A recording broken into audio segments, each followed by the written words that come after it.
this is Bob Sorrentino from Italian Roots and Genealogy. And please subscribe to our channel and check out our great sponsors, Your Dolce Vita, Italy Rooting, and Abiativo Casa. And my guest today is Mary Schultz. So welcome, Mary. Thanks for being here. Oh, thank you for having me. So I see a great picture behind you. I'm going to start with that. Who's that? That is my aunt. If you read the little information I gave you, this would be my mother's sister, Gustav's daughter. So she was a second generation. Oh yeah, no, it's so great to have a picture like that, especially framed on the glass and everything. That's super. Yeah, I have a few of them. I was fortunate to be the conservator of all the photos for the family. I'm not sure that's a good thing. I know it kind of fell on me too, at least for all the photos that my mom had for the most part. Um, so, when and why did you start researching the family? Well, my mother was always interested in it, was always writing down the family trees, as much information as she could get. And when she got ill, we moved her with my husband and I, and it just morphed from there. My father had passed away, and I didn't want her unoccupied. So I asked her what she would like, who she would like to go and trace, and it exploded. It really did just explode. I found a lot of information. I'm sure you saw the tree. It's quite large, a little unwieldy. I don't recommend it. Um, but it kept her busy and it kept her alive for about 20 years after my father had passed away. So that's what started it. And it's a giant puzzle. And I love the Yeah. history for it. Yeah, no, I like the history too, and that's kind of why I do it. But same thing, there's just some of us that are kind of chosen to do this kind of thing. So now your mom, when did she start? I mean, she must have started obviously before the internet, yeah? Oh, absolutely. In fact, I have a lot of her paperwork that she had sent away for birth certificates, that type of thing. She did it old school. We made several trips together to cemeteries, one in Shemokin, Pennsylvania. The first time we went, she knew that they were there, but she didn't know their names, which is an interesting search. It took us 2 trips to track down her relatives in Shemokin. Um, and we went to Connecticut. We've gone to the Bronx, of course, St. Raymond's, and in Westchester, tracking down cemeteries for her. We did a lot of traveling uh, and research for this. And then she wanted books for my siblings. So we put together individual books for each one of them. And then it morphed into my nieces and nephews and their families. So there's probably 20 or 30 different trees that we've produced over the years. That's great. So now Shemokin. I never heard of Shemokin until not the last interview, with the one before that, where Antonio's mentioned that he had family, or he had some family that came from Shamokin in Pennsylvania. So there you go. There's a connection there that we never would have You thought can we would miss have it. made. But apparently You he really said can there's a miss it. there's a large Italian community there. Yeah.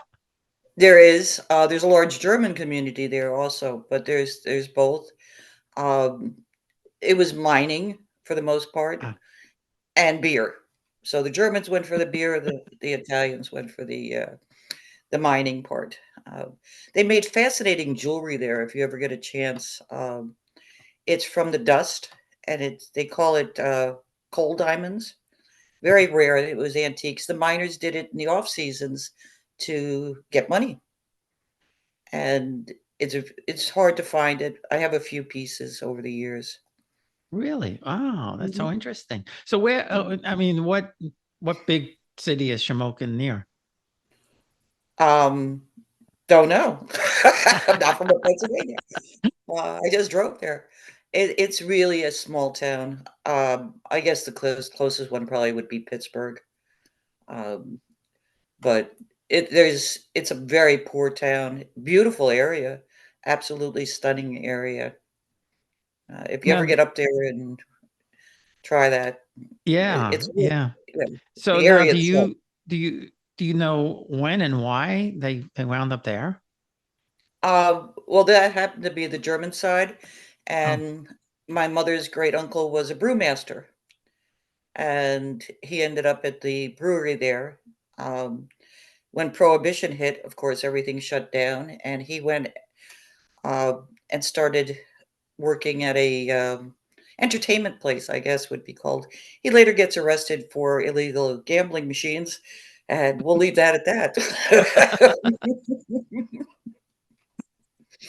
you had to But do what you had to most of do, the right?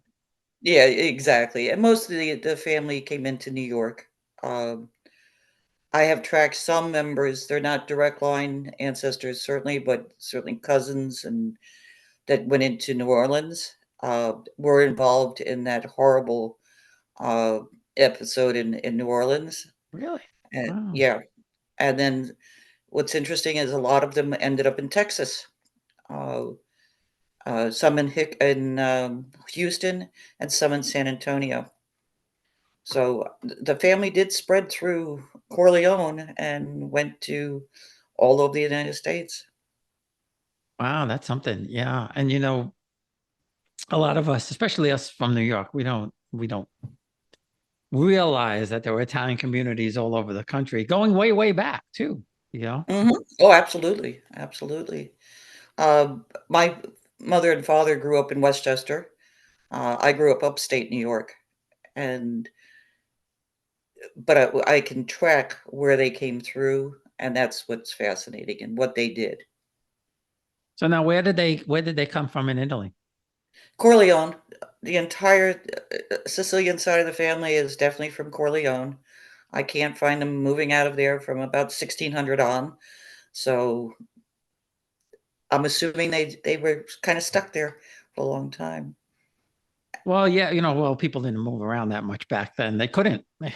They just didn't Now have the where are means they to going to do go? it. Yeah, So yeah. what? So what? I mean, did you find anything really fascinating about the family going back to 1600? Well, I like the change in names because Sicily, of course, was overrun by everyone. Mhm. Um, you name it, they had it. Uh, yes, there was murders, there were hangings, there were vendettas. That's one of the reasons that I've come to find out that my mother's family came to the United States was because of the vendetta. I can't prove it because there's nothing in writing, of course, and nobody wants to talk about it.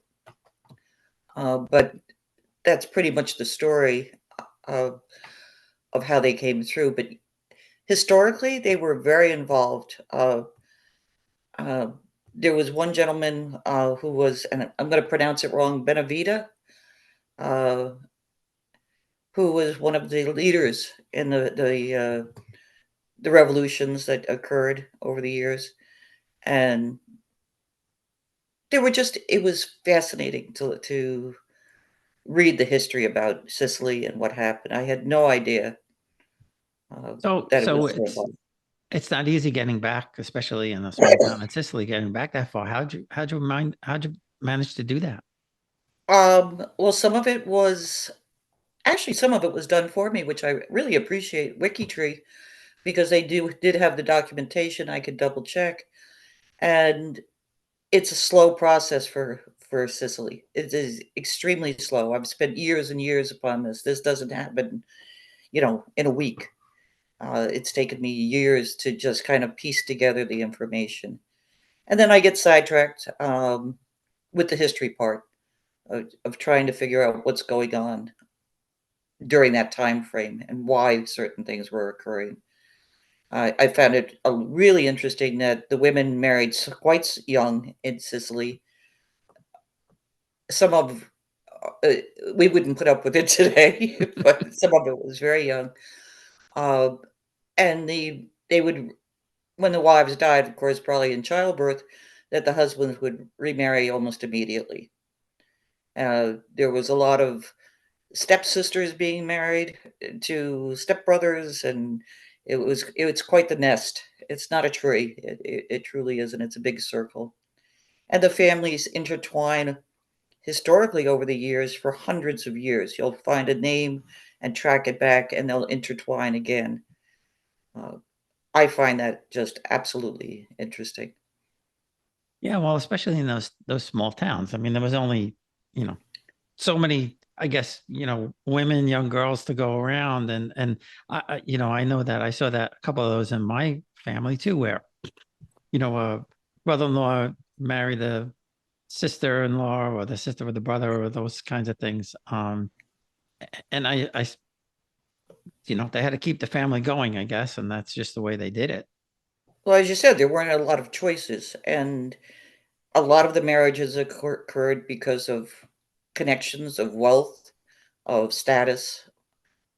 I was interested when I first started, and I kept coming up with this maestro, and my first thought years ago was, "Oh, they're all musicians." That's not what that means. And I laugh at myself because I don't consider my professional by any chance, but I can figure out a puzzle.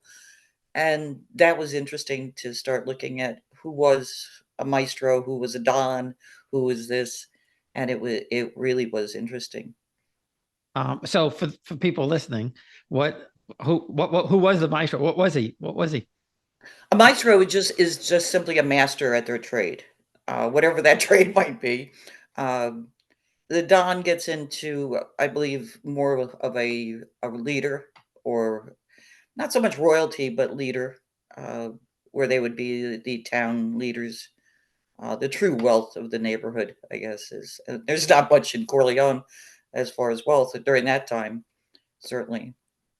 Yeah, but even on a small, there was always somebody, like you said, there was always somebody in charge who had, more money, more property, than other people. I mean, some of my grandmother's family, my father's mother, she came from noble families, and in some cases it just says the occupation is property owner, and in one instance it just said rich person. Yeah, yeah. That was his occupation, rich I person. didn't get those.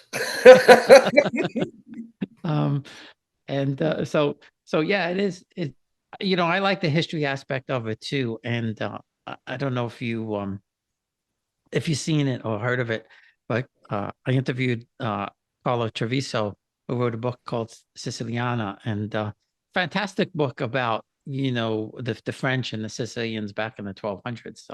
Amazing, really Yes, it amazing is. story. I Yeah. wish I could write historical fiction. I want to try, but that's really very difficult to do.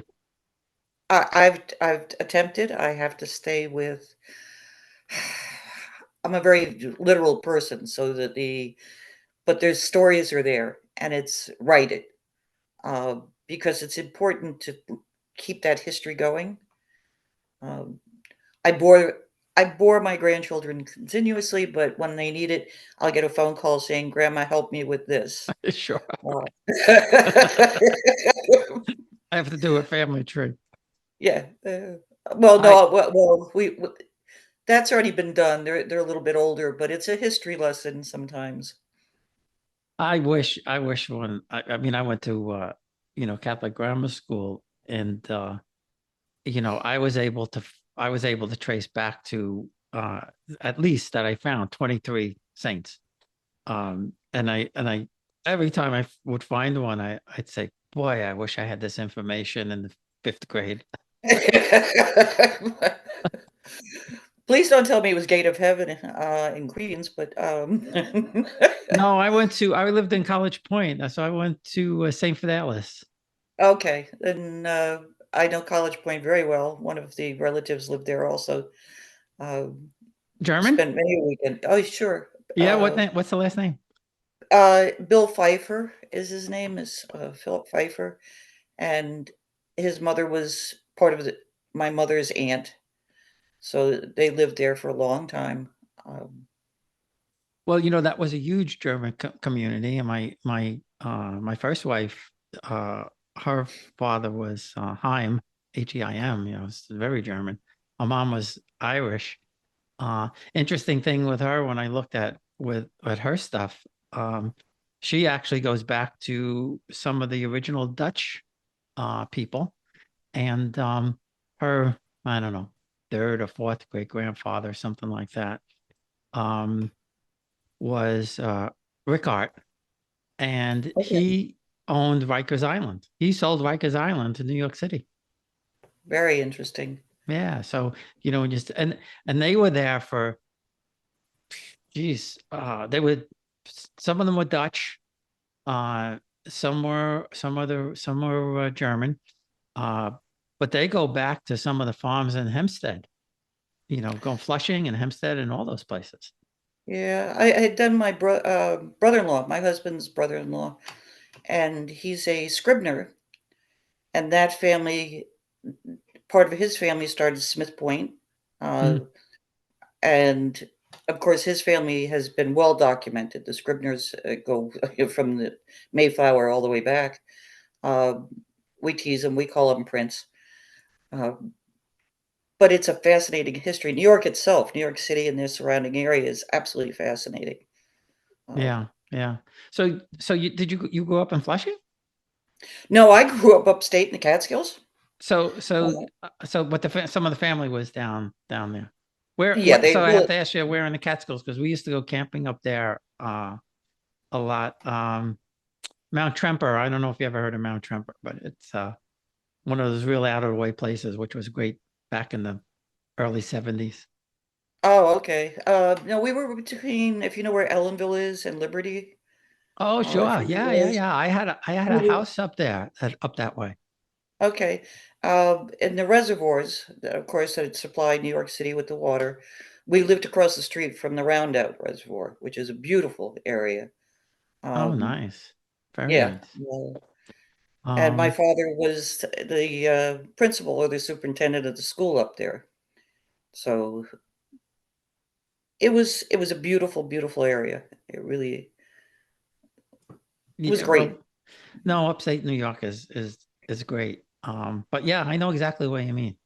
Like I said, I had a house up there.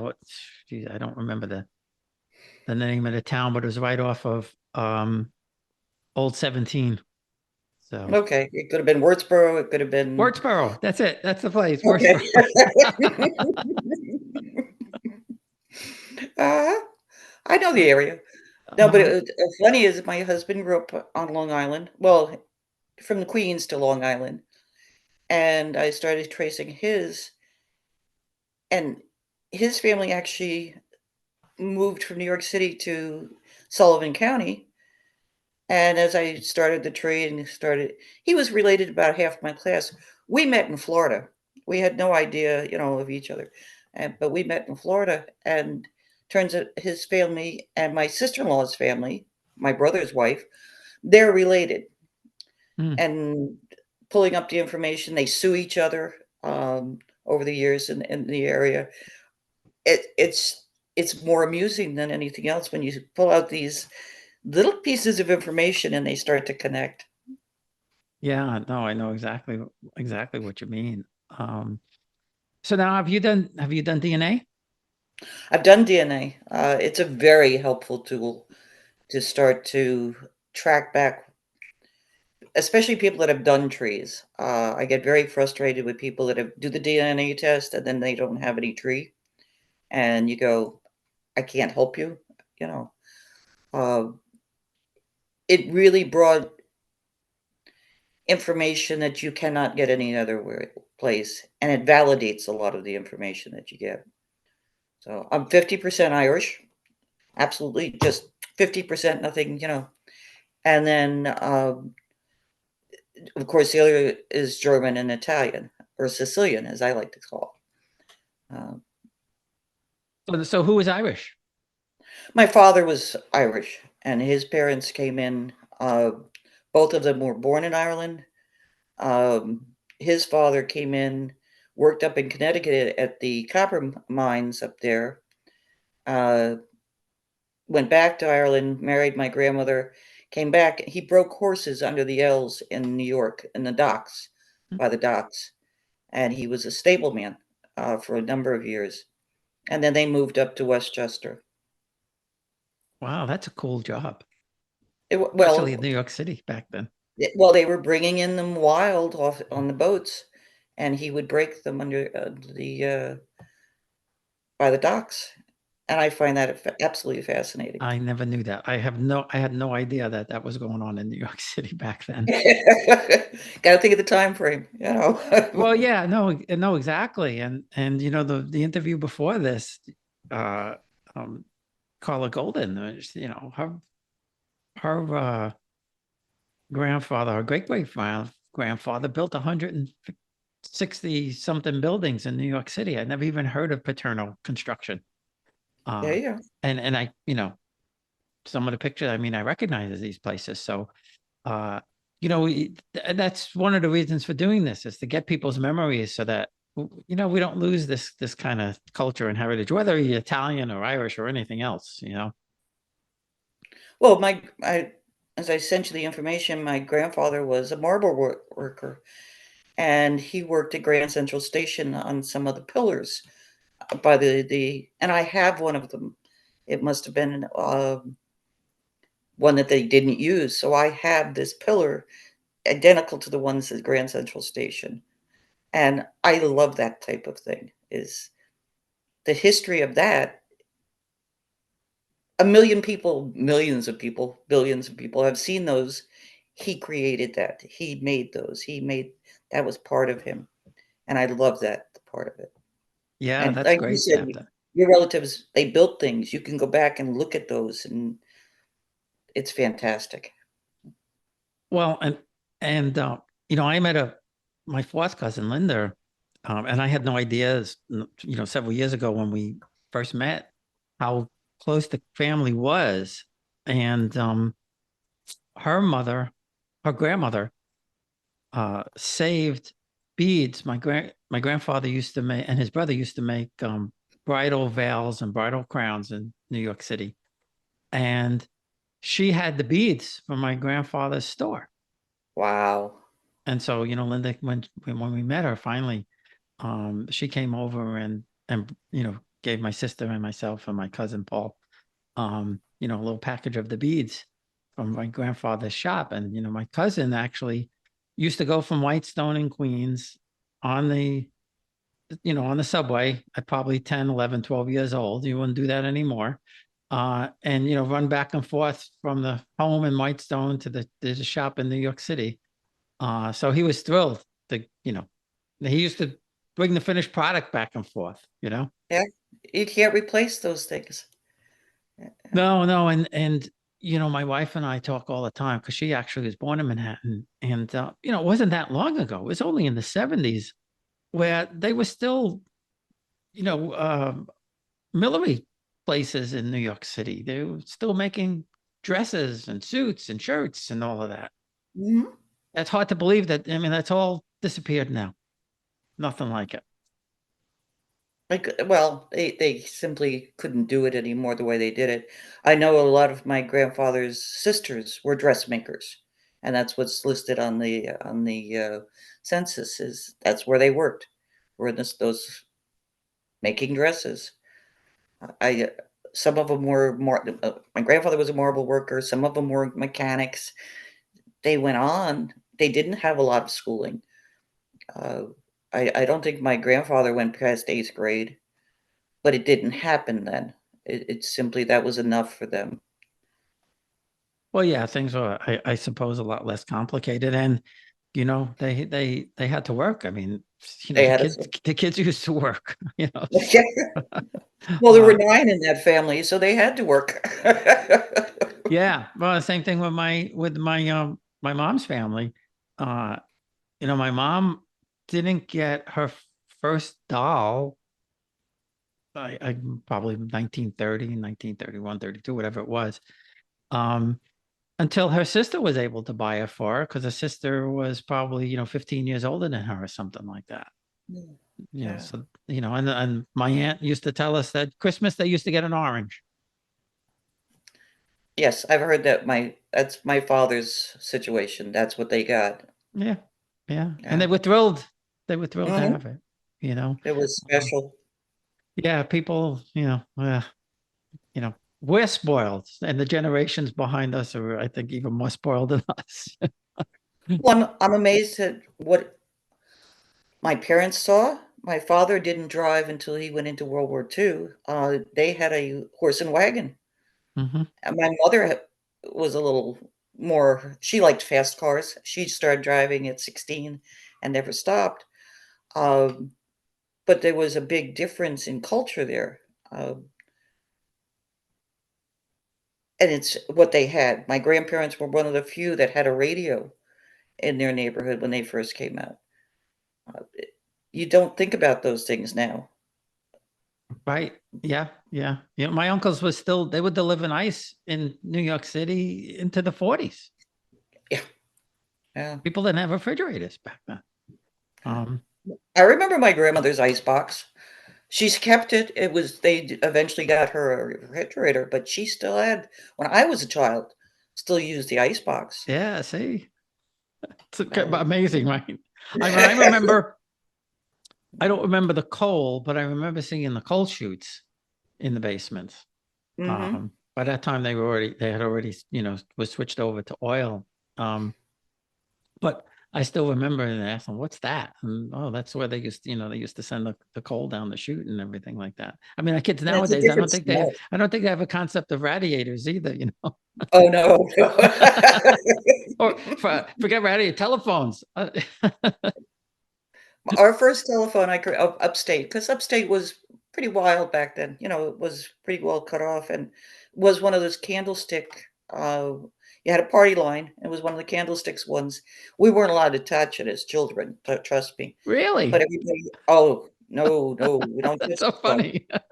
Yeah, but there were 3 or 4 people on that line, and everybody had a different ring, but it's my grandchildren laugh at me when I tell stories like that because they have no comparison. So I didn't know that. So if you were on a party line so you had so you would always hear everybody's ring, but you knew yours to pick up. Absolutely, absolutely. Oh boy, Yeah, I'm getting an yeah. education here. I didn't know that. And I'm dating myself. I'm old, what can I tell you? Oh yeah, Um, well, yeah, so am I, but um well, they just recently said that so on TV the other day, people they don't remember phone numbers anymore. I still remember my phone number as a kid. Oh, People I can don't, tell you my home phone number. yeah, Absolutely. Could I yeah. tell you what my husband's cell phone number is? Nope. No, right, exactly. Exactly. No, I don't know. The cell phones. I mean, the home phone, but the cell phones, I don't know anybody's number. You just go in the thing and and pick it. But my phone number at home and before area codes was, I remember it was Independence, IN3 4791. Uh, my mother knew her. I know it was a Murray Hill number, uh, but I wouldn't know it. I didn't grow up with it, but she remembered it forever. That was their number. That was their identity. So they must have lived they must have lived in Manhattan on the east side, I guess, because my father worked for the Daily News and his phone number, the Daily News phone number was Was it Murray MU2 Hill? Yeah, 1234. yeah. Very easy number. Well, But that's nice. Yeah. well, it was a business, it was the Daily News number. So they probably got to pick that. Um Mm. so now your husband's family, where are they from? And what did they do? Well, it's his family gets half. He's half German, um, and half Irish, and but his grandfather was born in South Africa, so his family went from Ireland to South Africa, and then came to the United States. The German side came over from Germany and moved upstate New York. No reason for it. They weren't farmers, but I believe at that time they were they were giving Germans farms because they wanted the land produced, and it was an opportunity.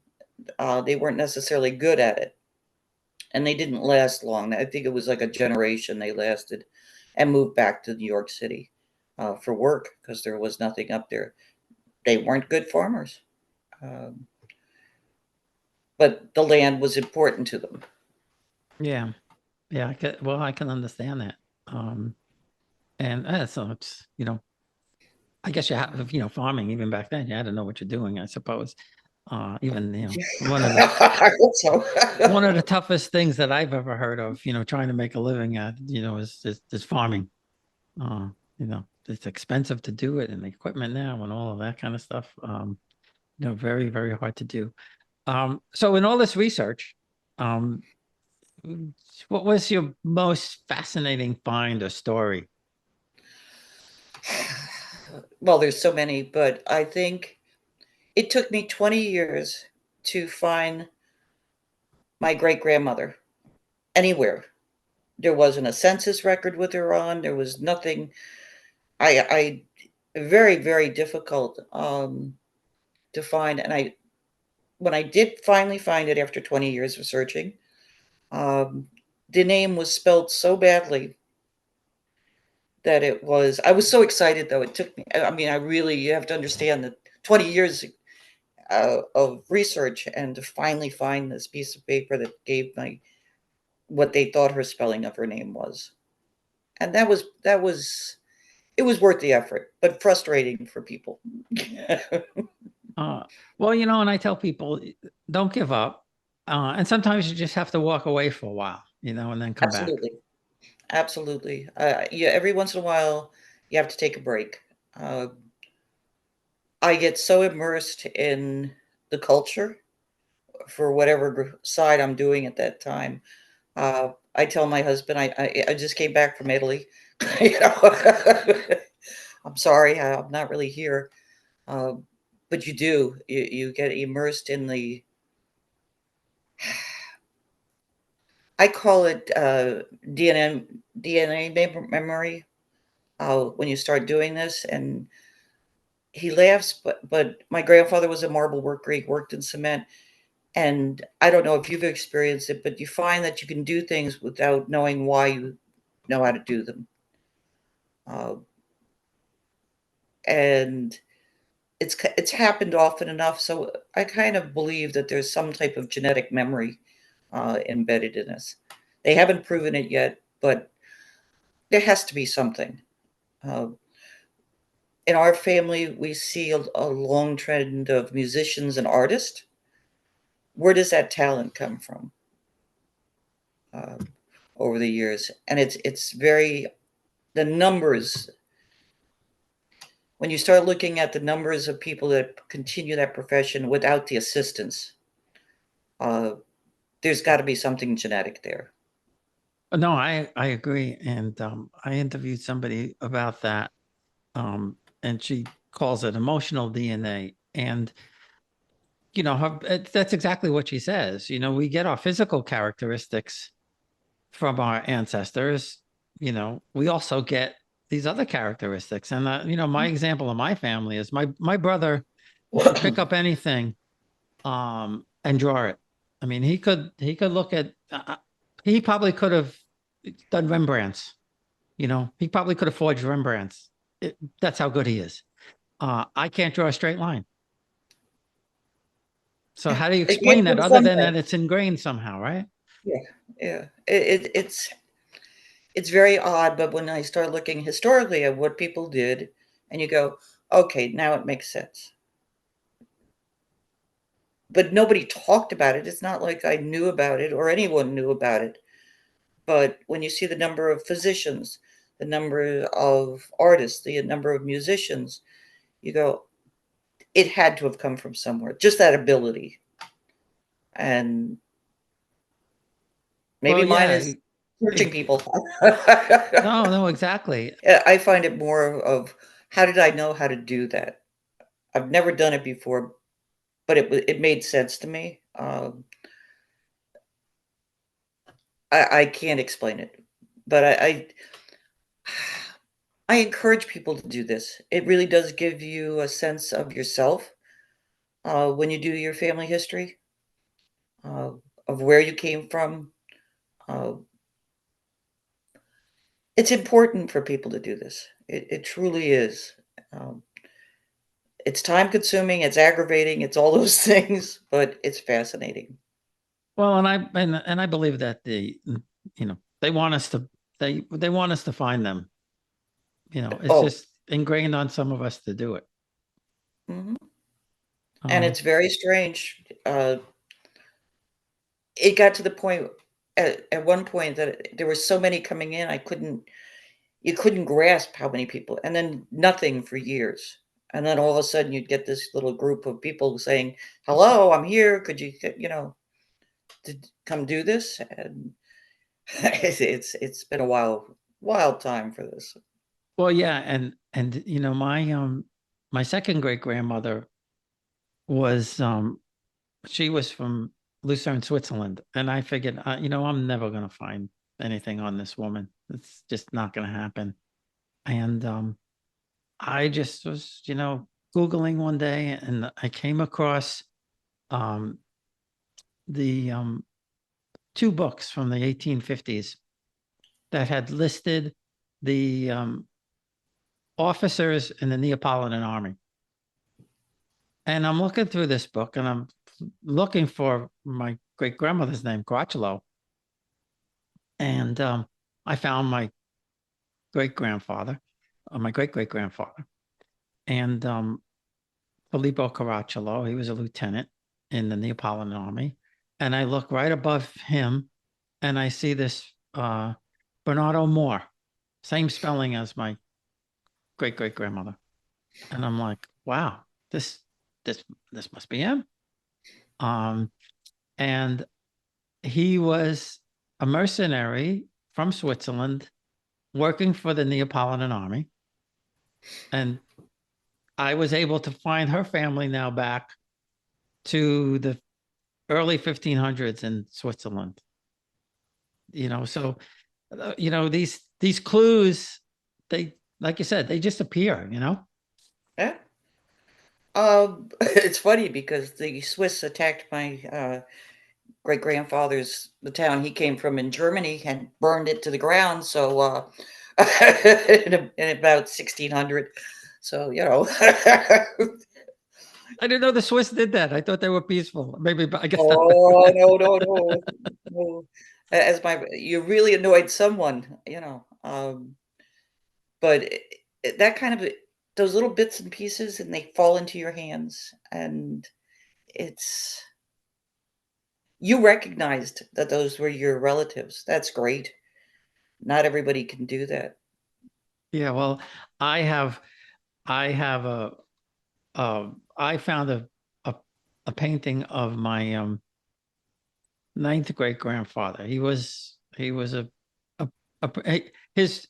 and his son, they actually owned much of what's today's Campania is. That's how wealthy these guys were. And I found this picture of him, and I said, boy, I have a picture of myself when I was, 27. Uh, I look like this guy. Yeah. And so I was able to put it in black and white and change the aspects so we were facing the same way. And we're not exact copies, but just certain things, the eyes, the eyebrows, certain things. And I showed my wife, and she would be the first one to say, "You're nuts," right? I showed my wife, I said, "Look at this." And she goes, "Oh my God, you look like you look like who is that?" And I said, "It's my ninth great grandfather." Yeah. It's amazing. I have a cousin, and as she's aged, she could be my grandmother's clone. It's almost scary how much that they look like. I should put pictures together because it happens. It's just that one person. Well, yeah, and I found several things like that. I found one of my cousins, uh, one of our cousins in Italy. I saw her picture and I went, "My goodness, she looks just like Susan." Uh, and when they were young, they were like a perfect match. I found another one. Somebody sent me a picture. Uh, I believe the woman in the picture was around my grandmother's age, my father's mother. And they were, I don't know if they were first or second cousins, uh, but they look exactly alike. I mean, you would think they were sisters. That's how close they resembled each other. And Uh, when you come across these things, it's fantastic. And one of the the people that I met just recently, Kate Kelly, she's called the photo angel, and she goes to antique places and yard sales and things like that, and she looks for pictures with names on the back, and then Hmm. she researches that, and when she finds the family member, she sends them the pictures and returns the pictures back to the family. Right. It's just such a wonderful thing to do, you know. Absolutely.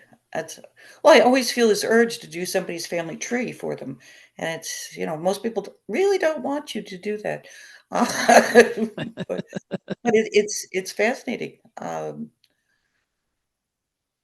I there's several people that do that on Facebook with the photos, and they cannot help but buy that photo and track the family and go, "Do you want this?" Yeah, yeah. And I've been fortunate. I have the family photos. I don't have. Um, I have never come across a something at a thrift store or a garage sale that I could say, "Oh, that's got to be somebody else's."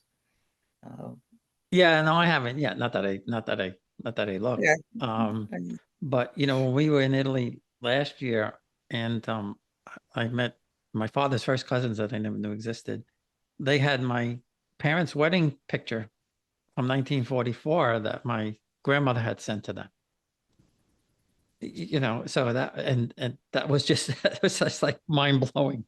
But like I said, those come out of the woodwork. So one last thing. So I'm assuming you've been to Corleone, yes? No, No, you've no. been to Italy. You haven't been to Corleone yet? In fact, my son has offered to take me next year to Italy. I asked him if he would go to Sicily. He said absolutely not. Oh But no, we Sicily's beautiful. I'm going to talk to him. We love Sicily. It's so nice. my brother goes over about twice a year. And he absolutely fell in love with the southern part of Sicily. He said he would definitely go back there, but they go over, and he's probably been 20 times over the years, at least. And he loves Italy. He absolutely loves Italy. My children's father was Italian. It was a Di Stefano, and they're they're from Italy, and they're much more interested in that side of their heritage. So I'm okay with that. It's about my Oh, grandson and my yeah, son. Sicily. I mean, Sicily is so. My wife's mother was from Shaka in Sicily, and we really liked it there. I mean, yeah, because you drive around the island, and you look on one side, there's the blue sea, the other side is the mountains. I mean, Mm. it's just so nice. But yeah, you're gonna have to go back to Col. You gotta go to the hometown. I I'm not turning down a trip to No, I don't Italy. blame you. I wouldn't Yeah, either. yeah, yeah. I think The I'll other take place, the other place that I mean, I think if we were gonna buy a house anywhere in Italy right now, it would be in Calabria in this place called Sheila, which was just stunning. And from there you could actually see Sicily in the background. well, see, But the Di Stefano side is Calabrese, so that's the area that side of the family came from, um, or my and children's. Calabria is, the Calabrian coast is just fantastic. Some of the smaller places are the real Italy, you know. That's the way I feel anyway.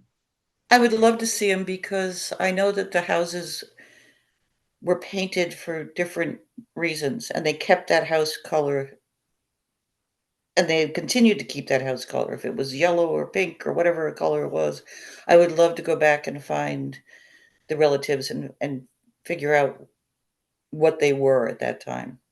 Yeah, That would yeah. be, but that fascinated me with the house colors that they don't change them. It's not like, you go from one color to another. If your house was blue when it started, it's going to be blue now. And it's I'll tell you what really blows you away now. In you like one of the places we stayed at from the outside, it was, and this was in the old city in Naples. From the outside, it was like Oh my goodness, this is where we're going to stay. And then you go inside, and it's this modern place. Yep. It's so strange. You're walking up Yeah. these steps that you walk up the steps, and you're thinking to yourself, people have been walking up these steps for 500 years. You Yeah. know, It's uh, fascinating. They're all worn. They kind of have that yeah, dip in yeah, them. But yeah. worn and Yeah. steep, and all of that kind of stuff. Not good for old people, but yeah, we made it through. We Well, got you asked at the beginning what brought me into this, and I did remember that this is a document. I don't know if you could see it, but yeah. this was my great great grandfather's baptismal certificate out of Germany, and I have the original. Uh, so it was one of the things that really got us started on the complete family tree, and those are the things that are important. Yeah, well, there's always that hook. I mean, what started me on my journey was my great grandfather's card. That always used to be in the family photo album, that my grandmother had bought. Uh, and I'm so jealous of people who tell me, "Oh, we have the family Bible going back 120 years, and it's got everybody's name in it, and all of these Yeah, things." Kills me no, when I hear that. I have weird things. I have postcards that my grandparents sent back and forth to each other, and my grandmother was German, my grandfather was Italian, and they yelled at each other in German and Italian, and neither spoke the other language. You know? That's so But funny. Well, Italians they didn't speak the same language either. So, no, they didn't. Well, even in Sicily, the languages can change from town to town, that's so right. it's That's yeah, yeah, exactly. yeah, Um, yeah. well, Mary, this has been a lot of fun. Great stories. I really, really appreciate you taking the time. I enjoyed it. I'm glad I've watched a lot of your cast, and I watch a lot of the genealogy shows, and there's never like that average person on there. I know. And this is what I'm doing today. I'm just the average person. I've spent a little bit more time than a lot, but it's important to get the stories out there. Thank you. Um, I appreciate it. And you'll probably get a few more subscriptions. It's a rather large family, oh, I'm great. I sure. appreciate that. Yeah. Yeah.